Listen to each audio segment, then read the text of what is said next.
Nuevamente saludamos a todos, especialmente a los colaboradores de la cátedra que hacen posible que esto siga saliendo en forma regular.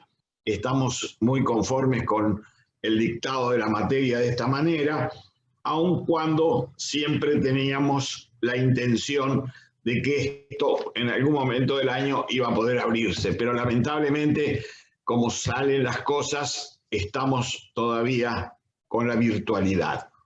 Vamos a tratar de ser un poco prácticos en esta clase de hoy, porque vamos a tratar el tema de las resoluciones judiciales. Les recuerdo lo que charlamos la tarde pasada. Habíamos hablado de actos procesales, de los actos de ejecución, de los actos de las partes, de los actos del tribunal.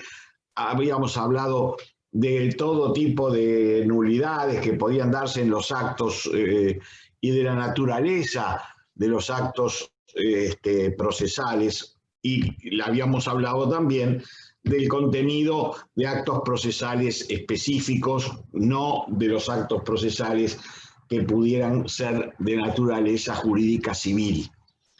Hoy vamos a hablar de las resoluciones judiciales, es decir, de todas aquellas clases de resoluciones que pueden emanar del órgano jurisdiccional, es decir, que es un acto jurídico procesal, se documenta en forma escrita, tiene todos los requisitos de un acto jurídico y sirve para resolver cuestiones de distintas clases.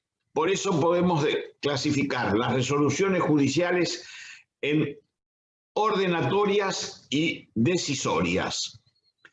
Las resoluciones judiciales ordenatorias son aquellas de mero trámite, es decir, que el juez, para impulsar el proceso dentro de la libertad que tiene el juez para ir llevando adelante esa dirección del proceso, puede ir dictando aspectos que sean necesarios transcurrir para pasar etapas, para cerrar algunas, para terminar otras. En cambio, las resoluciones decisorias son distintas. Ya ahí el juez no está ordenando actos o dando movimiento al proceso, sino resolviendo cuestiones. La sentencia es la máxima expresión de las resoluciones judiciales. Es decir, son los actos jurídicos procesales esencialmente formales que provienen del juez, que declara el derecho con relación a un litigio determinado. Esto es una sentencia. Es la máxima expresión que el ordenamiento jurídico procesal da como definitiva y como forma de conclusión del proceso. Es decir, repito, es un acto jurídico procesal. Es esencialmente formal, tiene requisitos que deben cumplirse, sin los cuales no puede estar validando los aspectos que debe contener una sentencia.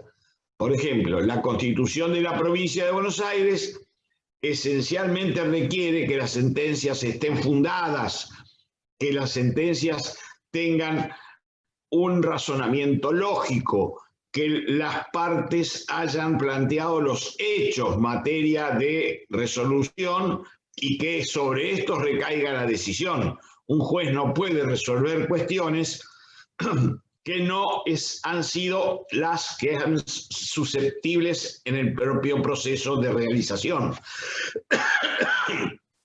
¿Qué quiero decir con esto? Hay un principio de congruencia. El juez no puede resolver algo que no sea la cuestión litigiosa. No puede ir más allá del litigio. Tiene que resolver lo que está entre ese cruzamiento entre actor y demandado, entre fiscal y acusado, entre los hechos materia de acusación. La sentencia debe guardar una congruencia entre los hechos fácticos que han deliberado durante todo el proceso y los que han sido materia de contradicción entre las partes. Bueno, en estas en cambio, hay otras clases de decisiones que son interlocutorias definitivas o interlocutorias simples.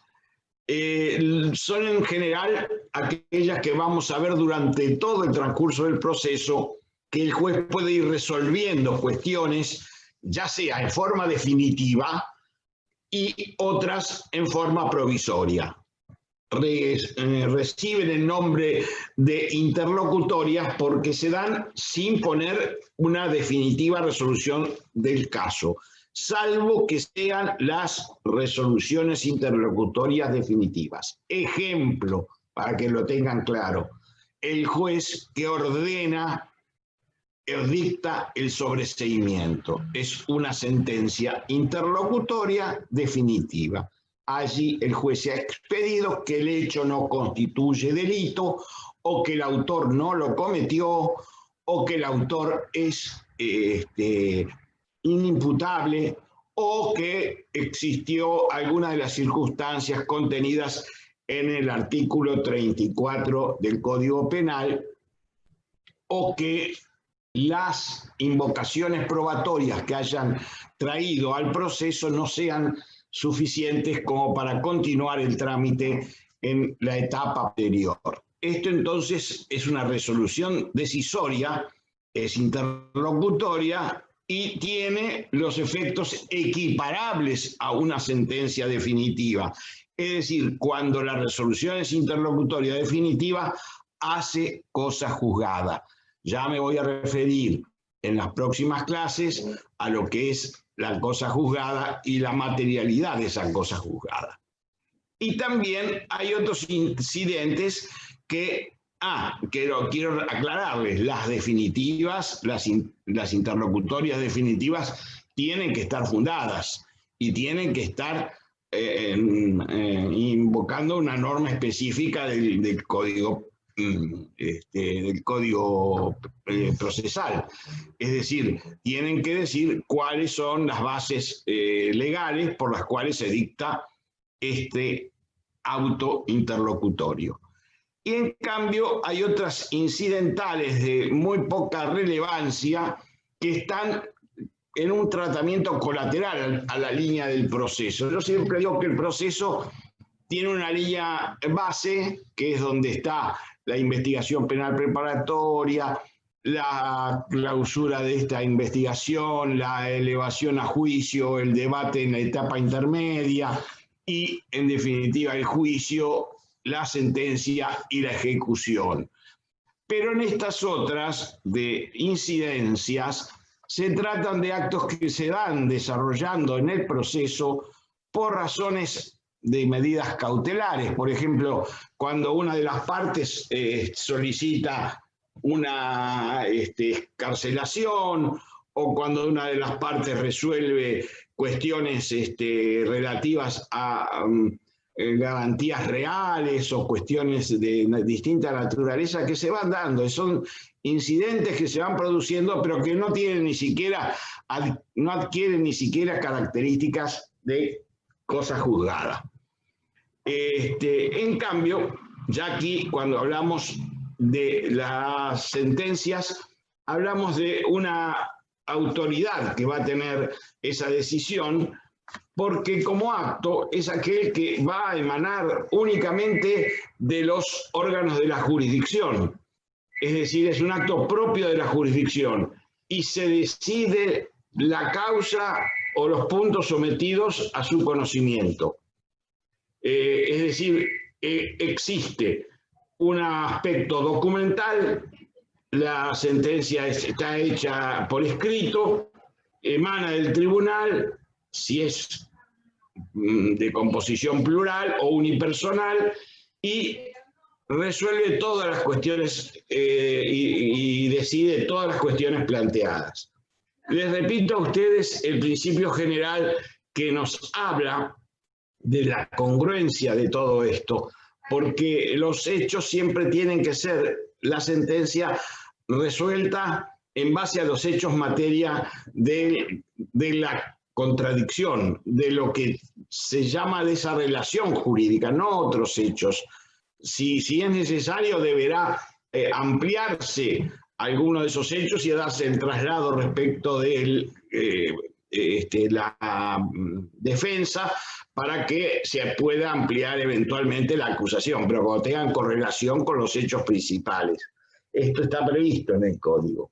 Yo aquí les pido que tengan en cuenta que ustedes tienen que ponerse muy a mano con el código procesal, porque vamos a tener dos aspectos distintos según se trate de proceso oral de juicio criminal común o según se trate de un proceso que siga el trámite del juicio por jurado, porque son distintos.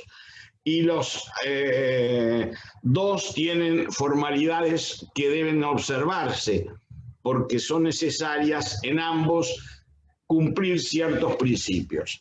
Hay principios básicos que determinan que todos esos actos de la etapa de juicio son principios públicos, son contradictorios, son de igualdad de oportunidades, tienen las partes todos conocimientos de los hechos que son materia de debate y las distintas cuestiones fácticas van a ser expuestas durante el trámite de ese juicio.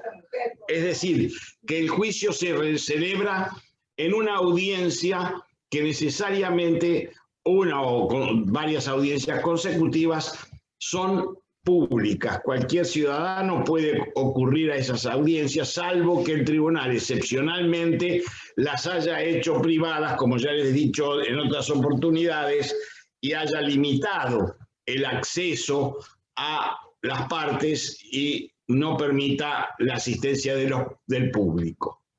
En ambos sistemas, sea del sistema de juicio por jurado o sistema de proceso oral común en causa criminal correccional, el secretario deberá llevar un acta. Esto es algo sustancial, porque esas actas son las actas del debate.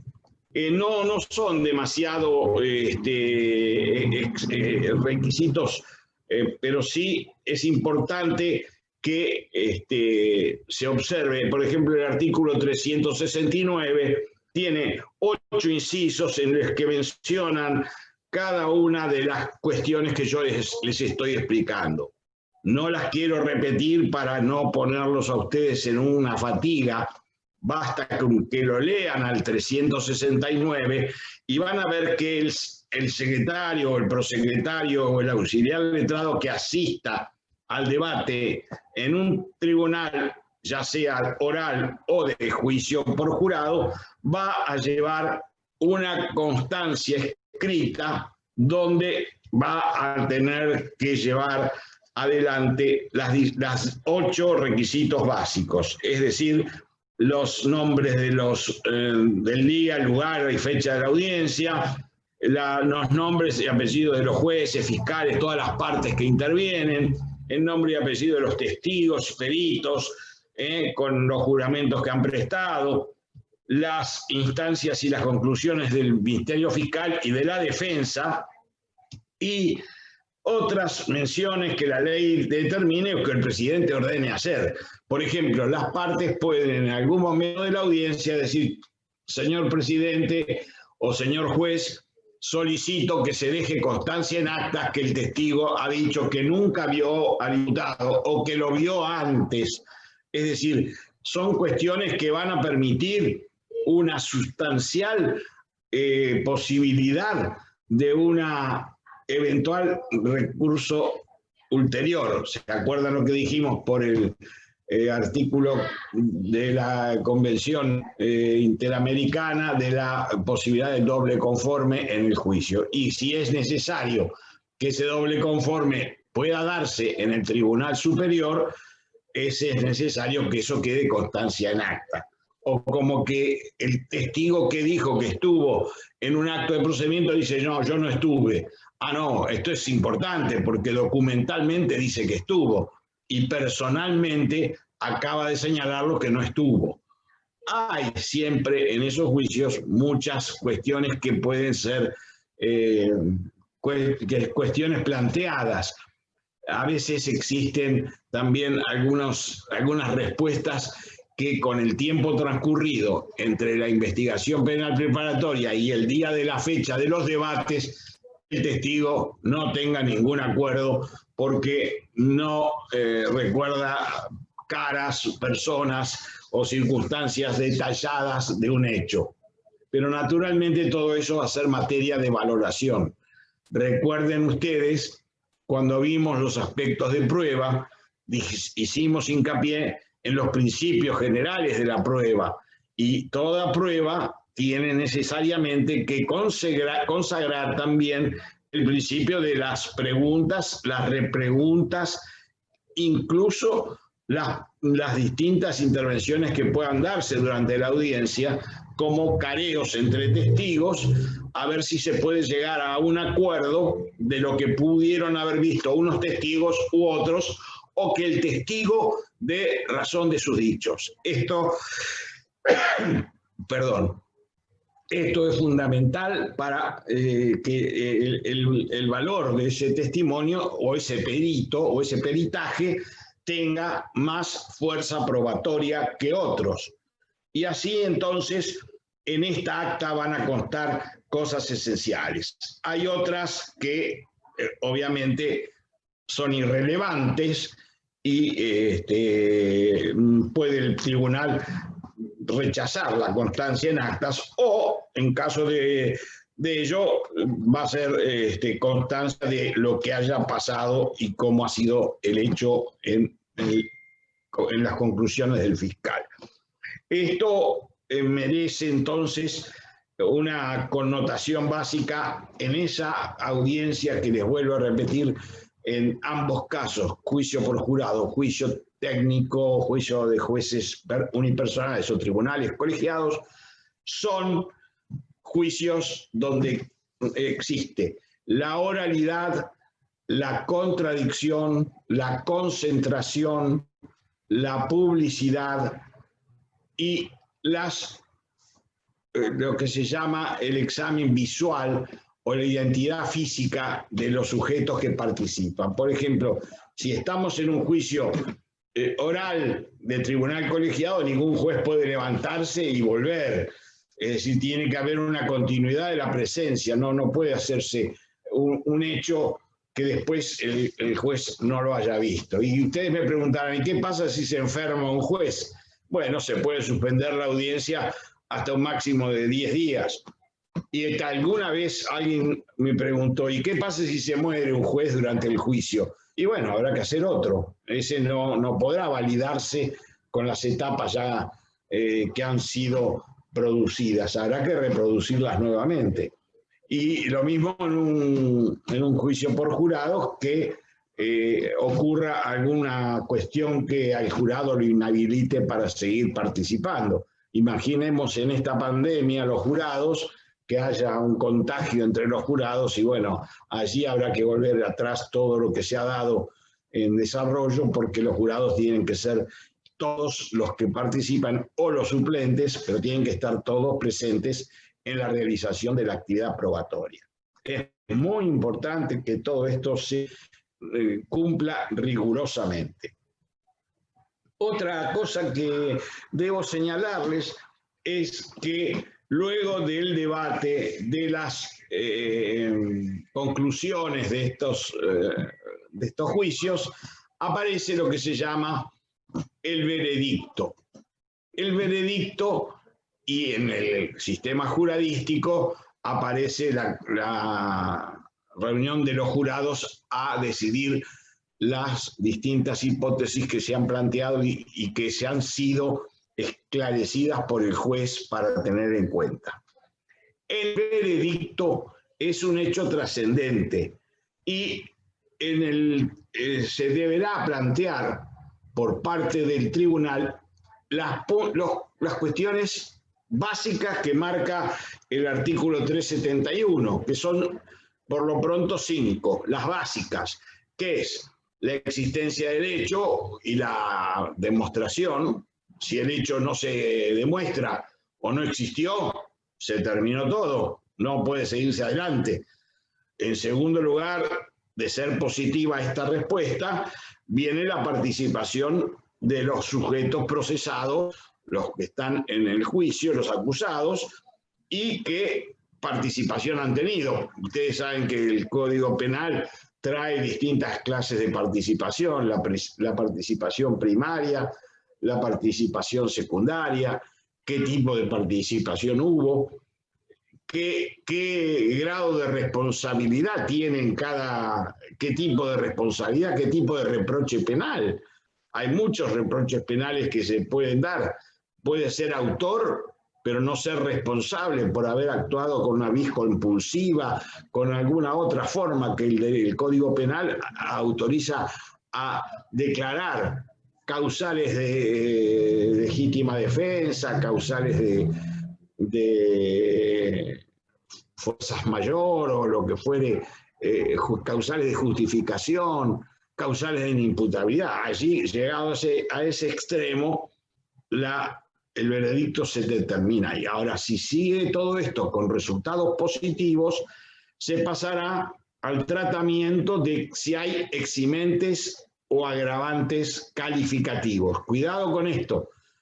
Eximentes, agravantes o calificativos son diferentes a los agravantes y atenuantes del artículo 40 y 41 del Código Penal, porque los agravantes calificativos se pueden dar en los hechos que vienen con hechos con agravamiento de la pena por determinados actos. Por ejemplo, los homicidios calificados son todos actos cometidos con agravantes calificativos. El homicidio simple del artículo 79 es dar muerte a otro, el que matare a otro, como dice el Código Penal. En cambio, en el 80, inciso primero, ya hay que demostrar las agravantes, que sea, por ejemplo, ascendiente, descendiente o cónyuge, o que haya habido alevosía, ensañamiento, o que sea con la participación de dos o más personas, o que haya sido para ocultar el resultado de otro delito. Todos los casos que trata el artículo 80. Estas son agravantes calificativas. Hay calificativas por el vínculo, calificativas por la concurrencia de autores o calificativas por lo que es el modo de ejecución. Estas tendrán que ser tratadas. Y hay también eximentes calificativas, como puede ser que haya sido la legítima defensa de un tercero, que exime de responsabilidad porque si bien el autor no conocía la agresión y no tuvo conocimiento de haber participado en el hecho, necesitaba evitar un perjuicio mayor a la persona o al tercero que podía haber sido atacado o ofendido. Esto se llama la legítima defensa de terceros. Bueno, todas esas deben ser materia del veredicto. Luego también las atenuantes y agravantes comunes, es decir, las atenuantes, si era una buena persona, si era hombre de trabajo, las que trata el 40 y 41, la condición de la edad, las condiciones del hábitat donde vive, sus antecedentes vecinales, todos estos también tienen relevancia para la eventual meditación de una pena eventualmente condenatoria.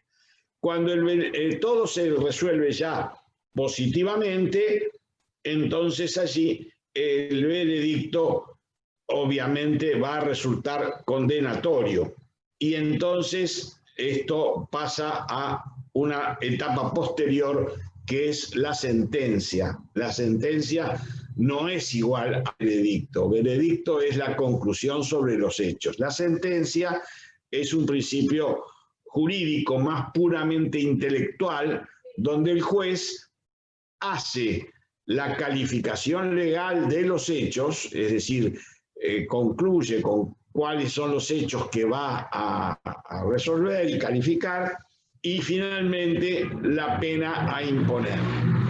Cuando el veredicto es absolutorio, obviamente la simple sentencia será la resolución absolutoria.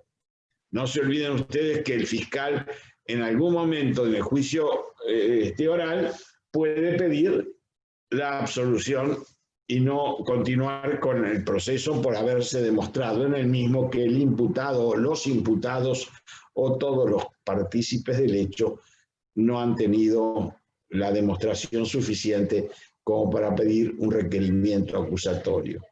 No siempre que el fiscal acuse, el hecho va a terminar con una definitiva alegato final de condena.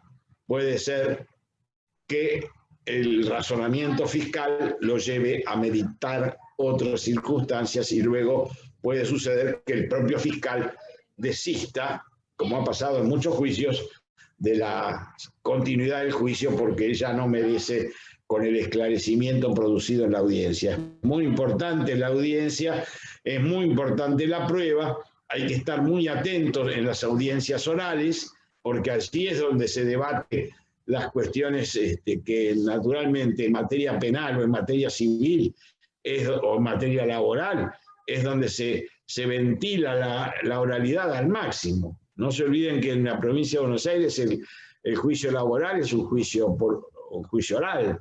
Y hay una audiencia oral donde las partes ejercen las invocaciones y las réplicas y las contrarréplicas. Acá también, en el proceso penal, las réplicas y las contrarréplicas. Luego, podrá darse algo que lo trae el artículo 372, que es que el tribunal puede diferir el pronunciamiento final, que se llama cesura del juicio.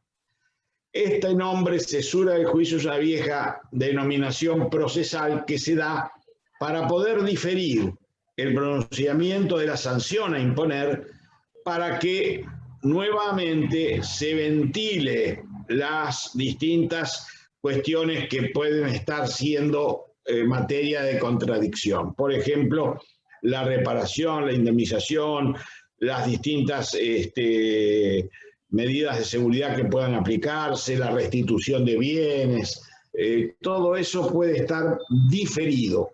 Y eso hace que en resolución fundada y de acuerdo a las circunstancias del caso, el término máximo de un mes se podrá prorrogar la fecha de esa resolución.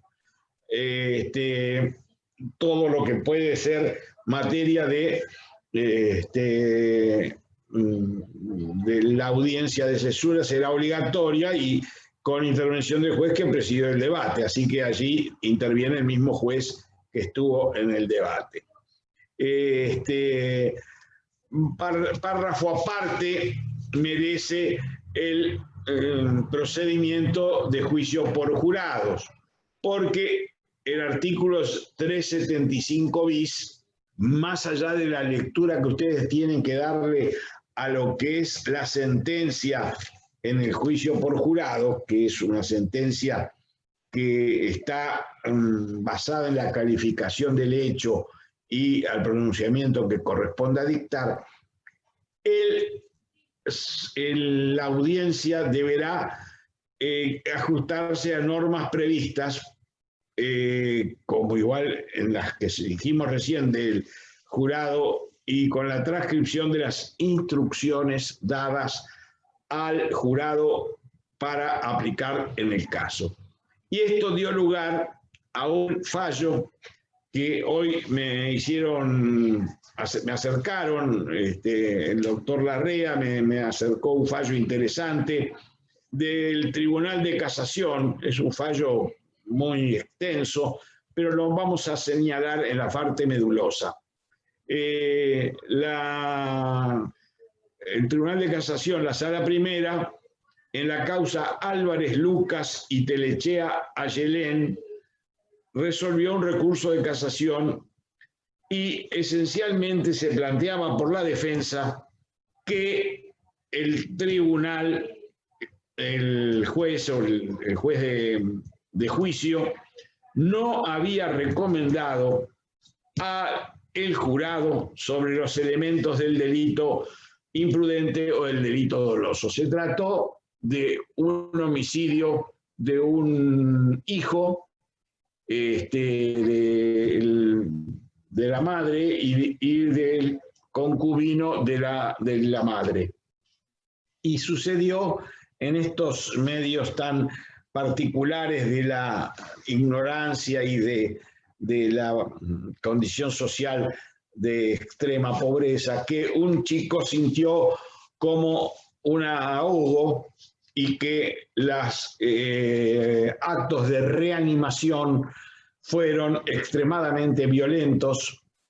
En el debate se extendió ese tema porque naturalmente no tenía golpes de otra naturaleza. El golpe que tenía la criatura era porque la madre y tal vez el padre, al verlo que se ahogaba, se lo sacudió con demasiada vehemencia, violencia, pero una violencia tratando de salvarle la vida, tal vez en un exceso que pueda caer dentro de la figura de la imprudencia o de la negligencia.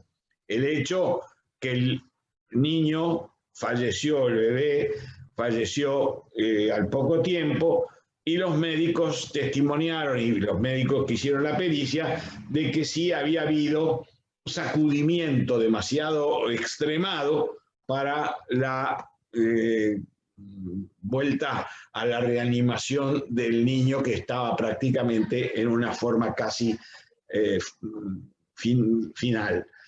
Pero este fallo permite decidir o permite corregir que la decisión está objetando que el juez del juicio o del juicio por jurados debió haber advertido al jurado, antes de que pase a deliberar, las circunstancias de la naturaleza que el delito de homicidio podía tener dentro de lo que se llama la culpa o imprudencia, o lo que se llama el dolo, y que el jurado debía convenir con la prueba que había recibido si verdaderamente era o doloso, intención de matar, o fue simplemente un exceso de extremar la violencia para tratar de reanimarlo. Yo me imagino en algún otro caso que pueda darse, que una persona haga una reanimación cardiopulmonar a una persona y le apriete de modo tal que le lastime la zona torácica y que muera por un derrame de una fractura o de algo que le haya hecho mal. Es decir, no cualquiera puede hacer una RCP.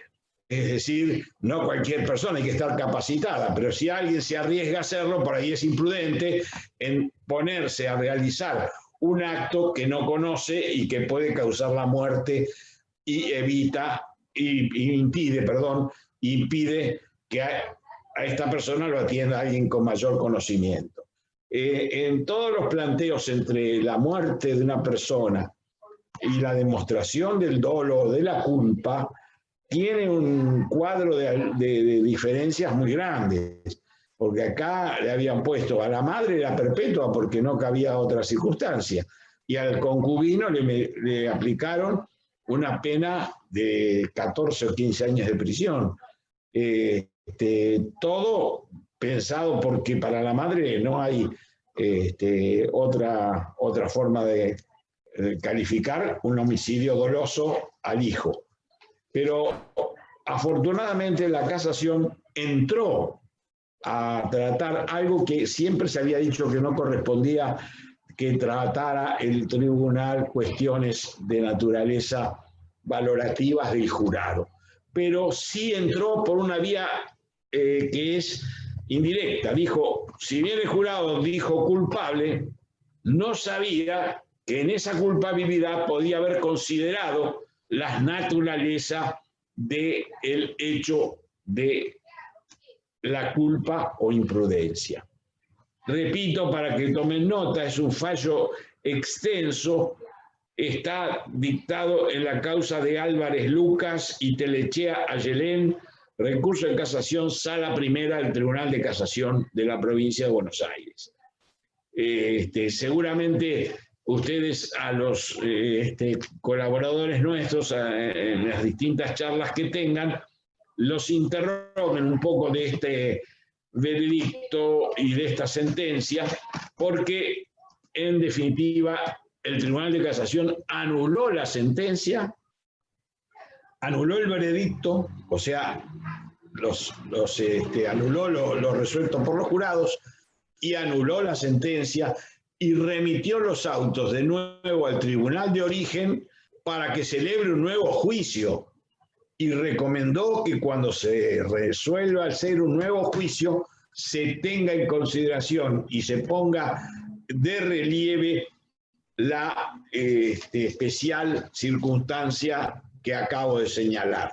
En esta sentencia de juicio por jurado, el 375 bis establece que cuando el juicio se lleva por jurado, la sentencia se ajustará a las normas previstas en este código, pero deberá contener el veredicto del jurado y la transcripción de las instrucciones dadas al jurado sobre las disposiciones aplicables al caso. Y en este último párrafo es donde entra la casación. No han objetado los jueces de la casación que las instrucciones dadas al jurado no incluían esta especial particularidad que tiene el delito de homicidio, que tiene dos figuras totalmente separadas, y que una está tratada en el 79 o en el 80 y la otra está en otro artículo del homicidio culposo. Bueno, esto fundamentalmente quedamos siempre sujetos a que la decisión definitiva que está en este momento en tratamiento es una decisión que está sujeta a gravamen, es decir, que cualquiera sea la resolución que haya dictado el juez, por el efecto que tenga, es sujeta a gravamen, es decir, no es una sentencia firme. Todas las sentencias están siempre expectantes de que las partes puedan tener acceso a las vías recursivas, que es lo que vamos a ver la clase próxima. La clase próxima vamos a ver la impugnación de estos actos y lo que tiene como parte agraviada dentro de lo que la ley le confiere, poderes de impugnación destinados a que otro órgano superior revise el acto y eventualmente lo confirme o lo modifique. No se olviden ustedes que la sentencia encarna uno de los puntos más importantes del proceso, pero siempre está sujeto a que adquiera una firmeza definitiva. Siempre, si hablamos de sentencia o acto equiparable a sentencia definitiva, hablamos también de sentencia sujeta a gravamen. Si estamos en una sentencia sujeta a gravamen, estamos todavía en la espera de que esa sentencia adquiera carácter de cosa juzgada. Son estos dos temas o estos tres temas que en el mes de noviembre vamos a tratar, o los temas que vamos a tratar va a ser medios de impugnación, cosa juzgada, y vamos a tratar ejecución, que son las posibilidades que se van dando dentro del proceso. Yo les pido a todos ustedes que no dejen de seguir clase a clase estos temas, porque son muy importantes, es muy importante la lectura que ustedes le den a los textos legales, porque el derecho procesal es el que confiere al derecho de fondo la autenticidad del debido proceso para poder decir que el derecho puede ser aplicable en determinados casos o no, según sea la resolución que recaiga en la sentencia. Las sentencias, que ustedes saben, tienen tres características o tres clases de sentencias. Pueden ser meramente declarativas, pueden ser meramente absolutorias, pueden ser condenatorias, y en esta calidad la sentencia constitutiva es aquella que, fuera de los otros tres casos que les di, hace del estado de las personas un nuevo estado. Así pues, la sentencia penal condenatoria no es una sentencia de condena. Esta sentencia condenatoria es una sentencia constitutiva. ¿Por qué decimos que es constitutiva? Porque constituye un nuevo estado en la persona, el estado de inocencia, el estado de que se rompe en la sentencia firme condenatoria, transforma al sujeto en una serie de obligaciones que ya le da otra condición jurídica. No es lo mismo la condición jurídica de imputado que la condición jurídica de condenado. Nacen y se extinguen muchas cosas. Por lo pronto, en las causas mayores a 3 años, el condenado pierde la patria potestad de sus hijos, el condenado está obligado a pagar las costas del proceso, está obligado a una serie de circunstancias y pierde también derechos electorales. Esto según el Código Penal. En cambio, en las sentencias, la sentencia absolutoria es declarativa. Declara que todo lo que ha sido materia de imputación no ha sido materia de corroboración y por lo tanto declara absuelto al sujeto, y esta declaración le retribuye, le confirma el estado de inocencia que tenía. No culpabilidad, declaración simplemente de una absolución. Y las sentencias meramente declarativas son aquellas en el proceso civil que determinan la aclaración de una duda que las partes tienen insuperable para el cumplimiento de las obligaciones o de las circunstancias que han sido planteadas para que sean declaradas como tales. Bueno, de este modo los dejo en la charla de esta tarde con nuestros colaboradores. Ensayen todo esto de lo que hablamos de resoluciones judiciales, ensayen todo lo esencial del juicio oral, ensayen todo lo esencial del juicio por jurado y lleguen a la determinación de cuáles son las hipótesis de conclusión de los procesos. De modo que para la clase próxima nos quedará solamente analizar los medios de impugnación sobre las resoluciones. También las interlocutorias tienen medios de impugnación, así que cuando hablamos de medio de impugnación no solamente nos hablamos de la sentencia, sino también de algunos otros actos que pueden ser de naturaleza simple o definitiva. Imagínense que durante la etapa penal preparatoria el juez de garantías deniega la excarcelación. Esto es recurrible. Interpone recurso de apelación y las posibilidades son de revisión de esa resolución o la confirmación de esa resolución.